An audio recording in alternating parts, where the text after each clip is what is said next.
Sa labang dapat panalo pero pwedeng sumablay, hindi nagpapakampante ang koponan habang inahabol nila ang ika-9 na panalo kontra Titan Ultra Giant Risers.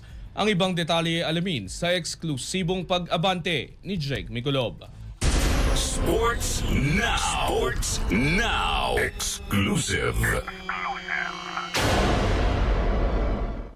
Hindi papakampante ang Rain or Shine Elasto Painters laban sa isang Titan Ultra Giant Risers, isang koponan na nasa ibabang bahagi ng standings habang tinututukan nila ang mahalagang ika-9 na panalo sa Commissioner's Cup.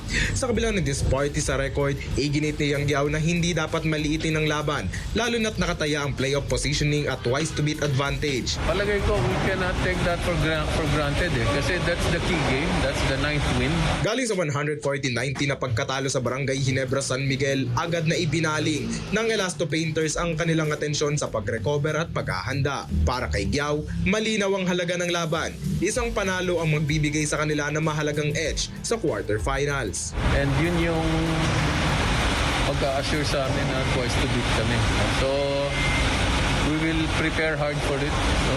And we will not take it for granted. Sa kabila ng 3 talo sa huling 4 na laro, nananatiling nasa kontrol ng Rain or Shine ang kanilang kapalaran sa torneo. Sa papasok na laban, ang hamon ay hindi lamang talunin ng kalaban, kundi balik ang consistency at momentum sa tamang oras. Haharapin ng Rain or Shine ang Titan Ultra sa Biyernes sa Ninoy Aquino Stadium. Ako, si Jake Miculob, Abante. Manatiling nakatutok sa Abante, sundan kami sa aming mga social media accounts at huwag kalimutang mag-subscribe sa aming YouTube channel, DWAR Abante Radio, para sa mga eksklusibong balita.